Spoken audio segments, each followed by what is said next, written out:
अस्सलाम वालेकुम आमी Abdul Balani voice of वेमन news से पाँच करो जे टॉक शो के साथ अॼु असांजो हिकिड़ो नओं एपिसोड आहे। अॼु असां ॻाल्हि करना है वुमेन इन पावर मथे ने असांजे साथ मौजूद आहिनि महविश मंसूर पारिक, डॉटर ऑफ मसूद पारिक। अस्सलाम वालेकुम मैडम। बहुत बहुत शुक्रिया आए असांजे शो में तशरीफ़ गिनी आ गया।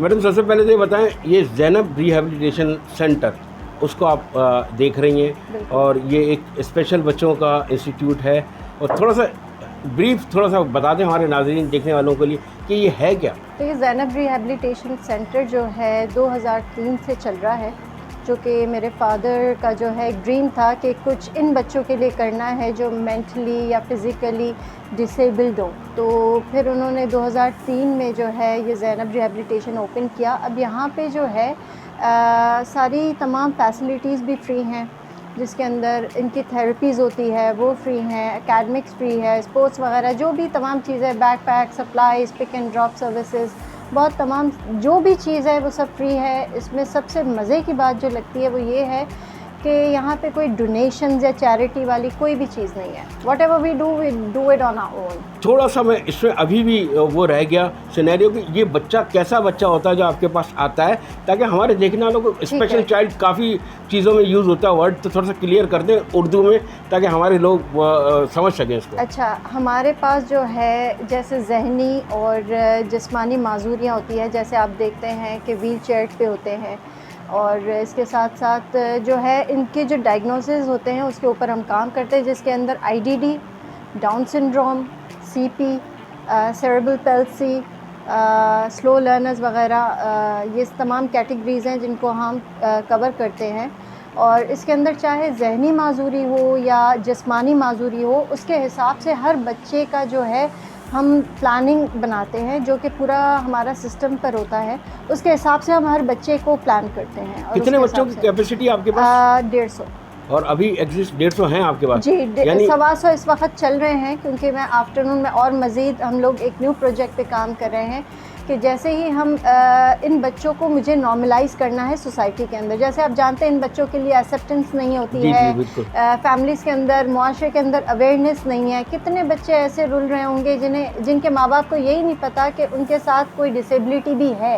यानी अगर वो माइनॉरिटी या मेजॉरिटी जो भी होती है, अक्सर वो लेट गो करते हैं ये कह के कि बच्चा तो वैसे ही है, बच्चा सुनता ही नहीं है, बच्चा मानता ही नहीं है, बच्चा करना ही नहीं चाहता। लेकिन उसके पीछे क्या वजूहात हैं वो जानते नहीं हैं हम। मतलब वो जो आमिर खान की एक पिक्चर थी तारे ज़मीन पे, बिल्कुल हाँ, तो बच्चा किन किन चीज़ों से गो थ्रू हो रहा है वो हमें नहीं पता होता है। उसकी काउंसलिंग नहीं हो पाती। काउंसलिंग नहीं होती क्योंकि अवेयरनेस ही नहीं है ना, माँ बाप को मालूम ही नहीं है कि बच्चा किसी डिसेबिलिटी के अंदर है। अब जैसे अगर माइनर या माइनॉरिटी के ऊपर या माइल्ड भी होते हैं, सिम्टम्स तो नज़र नहीं आते, लेकिन उनकी जो है पर्सनालिटी पे अफेक्ट ज़रूर पड़ता है। क्योंकि आईडीडी जो होता है उसको कहते हैं डिलेड माइलस्टोन्स। वो बेसिकली डिलेड होते हैं बच्चे, जो अपनी एज होती है उनकी फ़िज़िकल एज और मेंटल एज, यानी उनके दिमागी उम्र और उनकी जिस्मानी उम्र एक सी नहीं होती। आप बच्चे देखते होंगे कि 8 माह का बच्चा ये करेगा, फिर 2 साल का बच्चा इस तरह से एक्ट करेगा। लेकिन ये बच्चे अक्सर ऐसा होता है कि हम कहते हैं कि बच्चा 8 से 10 साल का हो गया, अभी तक ठीक से चल नहीं पा रहा, तो वो आईडीडी के अंदर आता है कि बच्चा जो है डिलेड है, अपनी यानी उम्र से पीछे रह गया है दिमागी तौर पे। तो इसलिए वो तमाम चीज़ें अपनी उम्र के मुताबिक नहीं कर पाता। तो ये छोटी छोटी चीज़ें हैं जो पेरेंट्स को ज़रूर देखनी चाहिए बच्चे के अंदर, कि अगर स्पीच प्रॉब्लम आ रहा है, अगर टाइम पर बच्चा चल नहीं पा रहा है, अगर रिस्पांस नहीं दे रहा है, तो वो कहाँ पर ऐसे मसले आ रहे हैं। अच्छा मैडम, आप क्या समझती हैं इस मामले में? हमारे पास पाकिस्तान में या कराची में कोई ऐसा इदारा एग्जिस्ट करता है कि जो इन बच्चों की मतलब, हमारे यहाँ तो काउंसलिंग का कोई सिस्टम है ही नहीं ना, हमने ना कोई सिस्टम अडॉप्ट किया है, ना हम इसको सीरियस लेते हैं। तो आप क्या कहती हैं इस बारे में? देखिए, जो इदारे इस वक्त काम कर रहे हैं वो अपने अपने तौर पे अवेयरनेस सेशंस रखते भी हैं, काउंसलिंग प्रोग्राम्स भी करते हैं, लेकिन जो इनके इर्द गिर्द के लोग हैं वो तो समझ जाते हैं कि मेरे से अगर जुड़े कुछ जो भी स्टूडेंट्स हैं हमारे पास, उनकी फैमिलीज़ जुड़ गई, उनके आसपास के लोग जुड़ गए, लेकिन जिनको पता ही नहीं है उधर तक पहुंचना मेन चीज़ होती है। अब जैसे सिर्फ कराची की बात नहीं है, आप सिंध में चले जाएं, आप दूसरे इंटीरियर इलाकों में चले जाएं तो वहाँ पे तो पता ही नहीं है लोगों जब को। कराची में नहीं पता तो मैं वहाँ क्या पता होगा। पता ही नहीं है, लेकिन मैं बिल्कुल। थोड़ा सा एक थोड़ा सा मेरा एक्सपीरियंस यूके की तरफ जो है, यूनाइटेड किंगडम और वेस्टर्न कंट्रीज़ में जो मैंने थोड़ा सा सर्वे किया है, चेक किया है, वहाँ पे ये होता है कि स्कूलिंग जो होती है ना, जब प्रेप 1 प्रेप 2 में बच्चा जाता है या वहाँ पे प्ले ग्राउंड पे जाता है, प्ले स्कूल पे जाता है, तो वहीं बच्चे को चेक कर लिया जाता है, उनके टीचर्स वहीं पकड़ लेते हैं और बच्चा डिले बोल रहा है या उसमें कोई डिसेबिलिटी है बिल्कुल। तो वहाँ वो माँ बाप को हाईलाइट करते हैं। नहीं, यहाँ पे भी ये चीज़ें मौजूद हैं स्कूलिंग के अंदर। जो है अक्सर जब ज़्यादा जो प्रोफेशनल स्कूल्स हैं, प्राइवेट स्कूल्स हैं, जो अच्छे स्कूल्स हैं, वहाँ पे टीचर्स को अंदाज़ा हो जाता है जब बच्चा जो है नॉर्मल बच्चों की तरह आगे नहीं बढ़ पाता या कुछ नहीं उस तरीके से कर पाता, तो फिर वो कहते हैं कि आप जाके इन्हें डॉक्टर को दिखाएं। लेकिन अनफॉर्चुनेटली बहुत सारे, अब जैसे मैं एक छोटा सा एक वाक़या सुनाऊंगी आपको कि मेरे पास एक पेरेंट्स आए, तकरीबन 11-12 साल उसके बच्चे की उम्र हो गई थी, और उन्होंने मेरे पास आके कहा कि भाई हमें तो डॉक्टर ने जब ये पैदा हुआ था और जब वो बात नहीं करना सीखा या चलना नहीं सीखा, तो उन्होंने बोला कि इसको छोड़ दे, 11-12 साल तक ये खुद ही सही हो जाएगा। तो वो इंतज़ार में अब उस बच्चे के 12 साल गंवा दिए उन्होंने। 12 से 14 साल गंवाने के बाद वो आ रहे हैं कि अब तक हमारा बच्चा बोल नहीं पा रहा, कुछ कर नहीं पा रहा, और डॉक्टर्स ने कहा था कि इस उम्र पे आके वो करने लगेगा। तो डॉक्टर ने उन्हें मिसगाइड कर दिया। अब ज़रूरी नहीं है कि वो डॉक्टर कौन था, क्या था, कैसे हुए, लेकिन अब वो एक कहने पे पेरेंट्स ने बिल्कुल कोशिश नहीं की कि जाके चलो अब ये तो कह रहे हैं लेकिन मैं ख़ुद भी थोड़ा सा देखूं, रिसर्च करूं, जानूं। तो तालीम की कमी बहुत ज़्यादा बड़ा मसला है। थर्ड ओपिनियन की बात ही नहीं होनी। हाँ, बात ही नहीं, बस डॉक्टर ने कह दिया 12 साल तक अब इंतज़ार करके, अब जो सीखने का, लर्न करने का, समझने का वक्त था वो तो जा चुका उस बच्चे का। क्योंकि जितना अर्ली आप बच्चों के ऊपर काम करेंगे उतना ही जल्दी बच्चे अडॉप्ट करेंगे, इतना ही जल्दी आपके साथ चलेंगे। अब बाहर का ये होता है, जब आपने बाहर की बात की, बाहर इन बच्चों की स्कूलिंग एक साथ होती है। हमारे यहाँ तो एक्सेप्टेंस ना होने की वजह से हम इनको अलग कर देते हैं, बिल्कुल ही इनकी स्कूलिंग साथ ही नहीं है, माशरे से ही अलग कर दिया। जब माँ बाप ने एक्सेप्ट नहीं किया, जब ख़ानदान ने एक्सेप्ट नहीं किया, माशरा भी एक्सेप्ट नहीं करेगा। और जब आपने उधर बच्चों को छोड़ दिया तो फिर तो ख़त्म हो गई बात ही।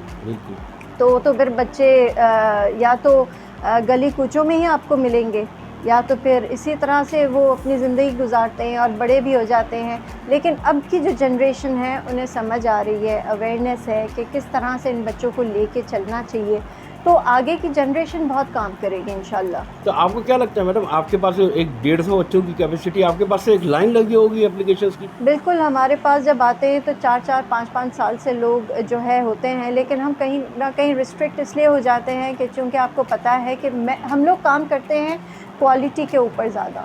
ये नहीं कि बस 800 बच्चे भी रख लिए, 600 बच्चे भी रख लिए, एक क्लास में भर दिए जितने भरना हो, नहीं, ऐसा नहीं है। मेरी लिमिटेशन है कि मेरी क्लास के अंदर, एक क्लासरूम के अंदर 12 से ज़्यादा बच्चे मैं नहीं रखती, क्योंकि ये जो है ना, हर बच्चे के ऊपर हर वक्त अटेंशन की ज़रूरत होती है, क्योंकि वो हाइपर एक्टिव भी होते हैं, बिहेवियर्स भी शो करते हैं।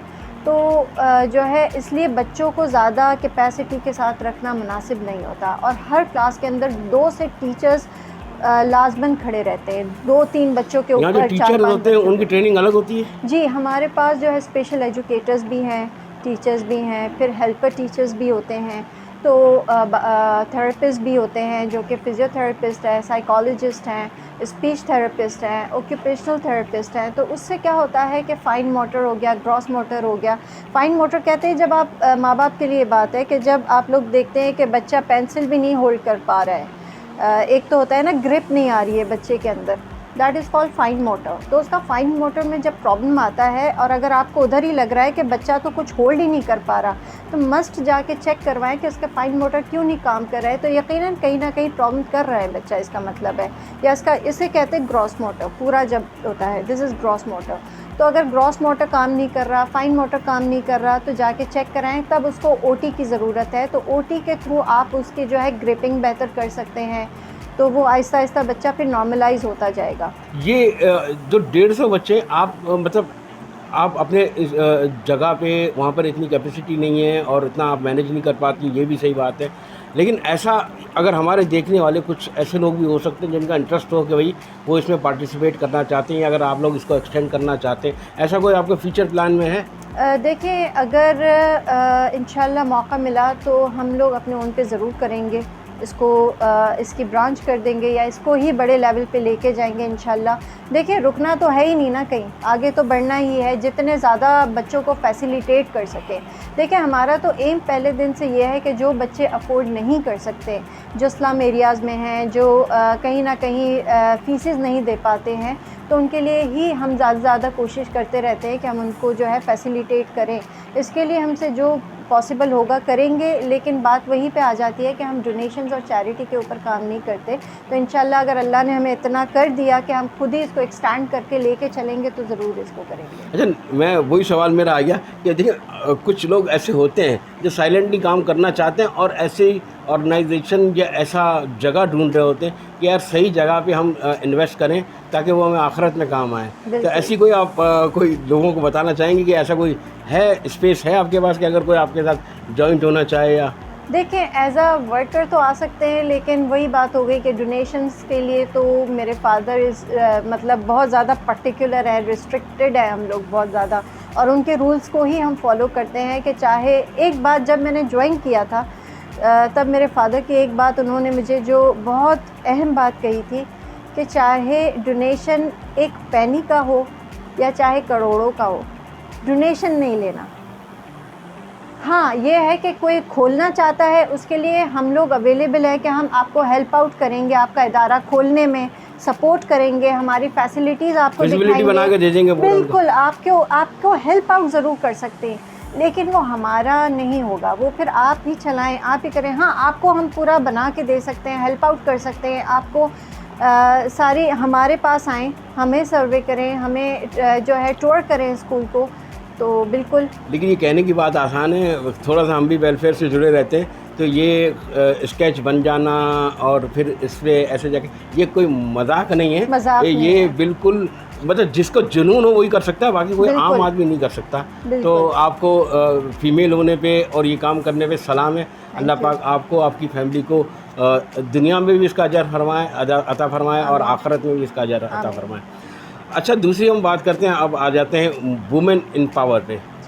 वुमेन इन पावर, आप भी मेमन कम्युनिटी से ताल्लुक़ रखती हैं और वैसे भी आप दूसरी ऑर्गेनाइजेशन और मेरे ख्याल बिजनेस भी कुछ अपना कर चुकी हैं। तो मेमन कम्युनिटी में जो वुमेन इन पावर पे हम बात करते हैं तो वहाँ पे कुछ मुझे नज़र नहीं आता, आप क्या कहती हैं? देखिए, काम तो बहुत हो रहा है, लेकिन वो बस यही हो गया कि फिर मुआशरे के अंदर एक्सेप्टेंस नहीं है ना, अवेयरनेस नहीं है। हम बेशक फेमिनिज़म अभी चल रहा है जो मैं उसके ख़िलाफ़ तो नहीं हूँ, लेकिन उसको भरपूर सपोर्ट भी नहीं करती हूँ, क्योंकि हम किसी और ही तरफ चल पड़े हैं। जी बिल्कुल। तो मैं तो यही कहूँगी इस मामले में कि देखिए, मैं कहती हूँ कि मर्द तो सुपीरियर है, ये तो हमारे इस्लाम के अंदर है कि मर्द सुपीरियर हैं। बिल्कुल है। लेकिन इसका मतलब ये नहीं है कि मर्द ही आगे रहेगा और औरत कुछ नहीं कर सकती है। औरत और मर्द दोनों मिलकर साथ लेकर अगर अपने इस वक्त जो हालात हैं, इस वक्त हालात इतने टफ़ है और अब मज़ीद जो टफ़ होने वाले हैं, हमारे इकनॉमी का, हमारे मुल्क का इस वक्त बुरा हाल है। और सिर्फ ये हमारे मुल्क का हाल ऐसा नहीं है, ओवरऑल हो रहा है। आप यूएस चले जाएं, आप यूएस में देखें, इस वक्त इतना शूटिंग चल रहा है, इतनी इतने प्रॉब्लम्स हो रहे हैं। क्यों? क्योंकि इस वक्त जो महंगाई है, जो हालात हैं, तो सर्वाइव नहीं कर पा रहा ना एक बंदा। सही। और अगर आप मुझे एक बात बताएं कि वो घर जिसके अंदर मर्द हजरात एक है और एक कमाने वाला और इतने पीछे फ़र्द, बहनें होती हैं, माँ है, भाई हैं, बच्चे हैं, बड़ी फैमिली को सपोर्ट करना, खुदा ना खास्ता अगर उनको कुछ हो जाए तो पीछे क्या? सवाल है, पीछे क्या? तो अपने घर की औरतों को इस काबिल ज़रूर बनाएं कि किसी के आगे मांगना ना पड़े। खुद इतनी पावर रखें कि वो जो है औरतों के अंदर स्किल्स होना लाजमी है कि कोई ना कोई हुनर सिखाएं, ताकि कल खुदा ना खास्ता कुछ हो तो अपने पैरों पे खड़े रहने की हिम्मत हो। तो वो बहुत ज़रूरी है। असल में हमारा साउथ एशियन कल्चर और खुद स्पेशली मैं अपने पाकिस्तान में अगर बात करूं तो अभी तक अगर हम 2022 में आ गए हैं, अभी तक हमारी जहन जो है ना वो उसको एक्सेप्ट नहीं कर रहा कि है औरत को जो है वो आगे आने देना चाहिए और उनको ट्रेन करना चाहिए। अगर वो नहीं भी देखिए, एक तो उसका अपना शौक़ होना चाहिए ना, अगर उसका अपना शौक़ नहीं है तो उसको एहसास होना चाहिए कम से कम कि एक मर्द के ऊपर मैं इतना बोझ डाल रही हूँ और अल्लाह ना करे कुछ होता है तो मैं इसके लिए स्टैंड करूँ। तो आप कोई मैसेज देना चाहेंगी ख़वातीन को, हमारी कम्युनिटी की या दूसरी ख़वातीन देख रही हैं आपको, कि भाई क्या आप अपनी फैमिली में अपना पार्ट प्ले कर सकती हैं? देखिए, सबसे पहले तो मैं यही कहूँगी तमाम औरतों के लिए कि हम सोचते हैं ना कि शादी के बाद बस सही है, ठीक है, एक हमारी सोच है कि शादी के बाद लाइफ बनानी है, बच्चे को देखना है, घरदारी देखनी है, हाउस होल्ड ही रहना है। हाँ, बस उधर हमारी सोच वो रह गई। हमें जब बच्चे पैदा होते हैं, बेटियां पैदा होती हैं, तो उन्हें बस एक बात समझाई और कही जाती है कि बेटा जब शादी हो जाएगी तब से हम एक ही चीज़ सुनते हैं कि कॉम्प्रोमाइज़ करना है आपने हर हाल में, और शादी चाहे चल रही हो ना चल रही हो, मार पीट भी रहा हो शौहर, लेकिन आपने बस अपनी आवाज़ बंद रखनी है, किसी से जाके कहना नहीं है, शिकायत नहीं करनी है, आपको उसी घुटन के अंदर रहना है सारी लाइफ। आपने मार भी खानी है, आपने अब्यूज़ भी होना है, मतलब कोई लाइफ नहीं है क्या औरत की। जी। तो मैं चाहूँगी कि वो वक्त आने से पहले अपने आप को पहले इतना स्ट्रॉन्ग कर लें कि कल आपके पास आपके ऊपर उंगली उठाने से पहले लोग सोचें कि मैं क्या करने जा रहा हूँ। बिल्कुल। तो खुद को इतना स्ट्रॉन्ग करना, अपने पास जो है, देखिए तालीम तो एक हद तक साथ देगी आपका, ठीक है, you should have it, degrees या जो भी आपने करना है, पढ़ाई अपनी तालीम मुकम्मल करें, लेकिन मैं कहती हूँ हमारे मुआशरे के अंदर तालीम है और हुनर नहीं है तो आप आगे नहीं बढ़ सकते। बिल्कुल। तो तालीम के साथ कोई एक हुनर ज़रूर रखें जिसको आप अपने फ्यूचर के लिए एक सेव करें, ताकि खुदा ना खास्ता अगर कल आपके ऊपर कोई ऐसी सिचुएशन आती है तो आप एटलीस्ट इतने स्ट्रॉन्ग होने चाहिए कि आप अपने स्किल्स को यूज़ करें, अपनी तालीम को यूज़ करें और कहीं ना कहीं अपने प्रोफेशन को आगे लेके ज़रूर चलें। अच्छा, थोड़ा सा मैं इसमें ऐड करूँगा कि जो अपर क्लास यानी ज़रा मोर एजुकेशन जिनके पास होती है, उन फैमिलीज में मैंने देखा उनके यहाँ फीमेल्स हैं वो जॉब भी कर लेती हैं, वो कोई बिज़नेस भी कर लेती हैं, लेकिन अगर हम मिडिल क्लास में भी आ जाए, मिडिल और लोअर मिडिल को तो भूल ही जाए ना, अब तो या तो नीचे आ गया, आप मिडिल क्लास अब ख़त्म हो गया, जो आप महंगाई है, अब या तो लोअर मिडिल है या तो अपर क्लास है। तो लोअर मिडिल बेचारा वो सोचता है कि यार मेरी वाइफ काम करेगी या मेरी फैमिली में से कोई मेरी बहन काम करेगी तो फलाना क्या कहेगा, फलाना। जी बिल्कुल। देखिए, ये मेरे साथ भी हो चुका है ऐसा, तो इसीलिए मैं इस बात पे ज़रूर बात करूँगी कि लोग कौन है, कौन लोग, किससे कंपटीशन है हमारा। जी। लोग खाना तो खिलाने नहीं आ रहे, हार्ड टाइम में तो कोई नहीं आता, कोई नहीं आ रहा, आपने ही स्ट्रगल करना है। और लोग तो बातें देखें, आप जितना भी अच्छा कर लेंगे लोग फिर भी आपकी बात करेंगे, आप बुरा करेंगे तब भी आपकी बात करेंगे। तो लोगों का तो कहना काम ही कहना है। बिल्कुल बिल्कुल। गीबतों से आप बाहर निकल जाएंगे तो आपका फोकस जो है ना, कौन क्या कह रहा है वो छोड़ दें, आपका मिशन क्या है आप उस पर फोकस। अब तो माशाल्लाह लोअर क्लास पे भी आप देखें तो मैं देखती रहती हूँ, लोग ट्रक चला रही हैं, औरतें रिक्शा चला रही हैं, बाइक्स चला रही हैं, तो आहिस्ता आहिस्ता एक्सेप्टेंस आ रही है, लेकिन उस हद तक नहीं है कि जिस हद तक हमें करना चाहिए। थोड़ा सा स्टार्ट है, काम ज़रूर हो रहा है, लेकिन अभी भी उस लेवल का नहीं हो रहा है जितना होना चाहिए है। अभी तो हैरत से लोग देखते हैं ना, कोई बाइक चला रही हो, अरे लड़की बाइक चला रही है। क्योंकि अगर कहीं ना कहीं शौहर इजाज़त दे भी देता है तो ख़ानदान में ससुराल वालों को मसला हो जाता है कि भाई क्या मुँह दिखाएंगे हम कि घर की औरत अब काम करने जा रही है, यानी मेरा बेटा इस लायक ही नहीं है कि वो कुछ कर सकता है, कमाने का क्या लायक नहीं है वो। अब वो घर पे वो किसको जाके बताए कि तुम्हारा बेटा तो मुझे जो है सिर्फ बच्चों के कपड़े तक लाने के पैसे नहीं दे पा रहा है, तो फिर मैं क्या इस तरह ही रहूँगी।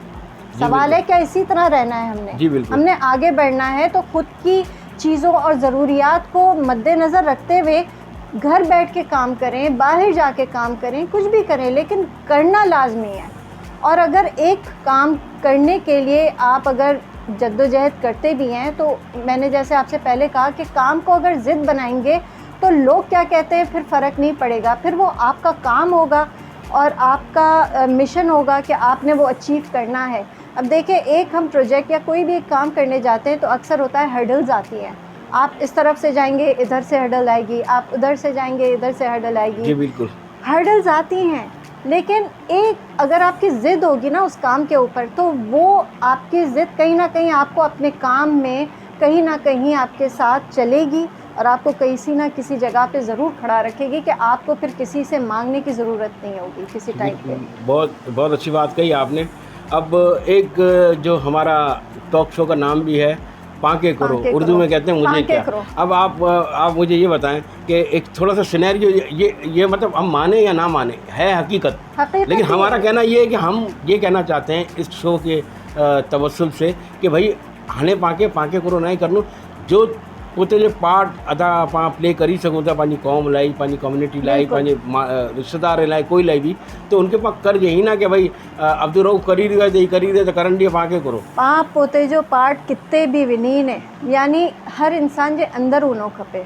सही है कि पा किते भी कोई भी जगह ते विनीन है, कोई भी चीज़, सॉरी थोड़ी सी वेमन वो हो जाती नहीं है, ठीक है। लेकिन कहीं ना कहीं हर इंसान को जो है कहीं ना कहीं जो है करना चाहिए अपने एंड पे। पाकिस्तान के लिए, मुआशरे के लिए, ह्यूमैनिटी पे आपको लगता है कि आपको औरतों के हकूक़ के लिए काम करने हैं, उधर करें। अगर आपको डिसेबिलिटीज़ के लिए काम करना है, उधर करें, लेकिन थोड़ा आगे तो बढ़ें। ठीक है, लोग तो करते रहेंगे, जो करने वाले हैं वो करते ही रहेंगे, बिल्कुल। लेकिन आप अपना पार्ट सिर्फ क्या कर रहे हैं? अगर पूरी कौम, अगर हम सब मिलकर अगर कहीं ना कहीं जद्दोजहद करें हमारे पाकिस्तान को बेहतर करने के लिए, हमारी मेमन कम्युनिटी को कहीं पहुंचाने के लिए, तो यकीन माने जो इस वक्त के हालात हैं ना, उनसे हम बहुत अच्छे से बाहर आ सकते हैं। क्यों? क्योंकि हम सब स्ट्रांग होंगे, हम सब साथ होंगे, हम सब पाकिस्तान के लिए काम कर रहे होंगे। तो वहाँ पे जो है फिर ये चीज़ें मायने नहीं रखेंगी, बल्कि हमारा एक जो है ह्यूमैनिटी के अंदर बहुत अच्छा हम कर सकते हैं आगे जाके, और करना भी चाहिए। बहुत ज़बरदस्त बात कही मैडम आपने, बहुत हमें खुशी हुई आप हमारे इवेंट पे आई और टॉक शो पे। थोड़ा सा हम आखिर में हर गेस्ट से पूछते हैं कि अपनी फैमिली के मुतालिक बताएं, आपका रोल मॉडल कौन है वो बताएं, तो ताकि लोगों को पता लगे कि इतनी बाहिम्मत खातून।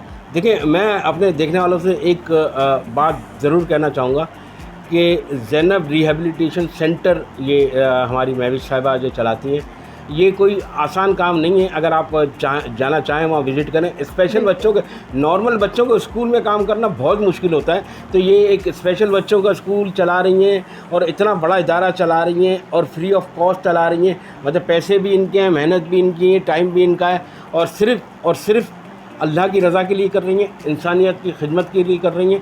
यही नहीं, इनका पूरा ख़ानदान उसमें इन्वॉल्व है। इनके फादर मसूद पारिक साहब भी उसमें इन्वॉल्व हैं, इनकी मदर भी चला रही थी इनसे पहले।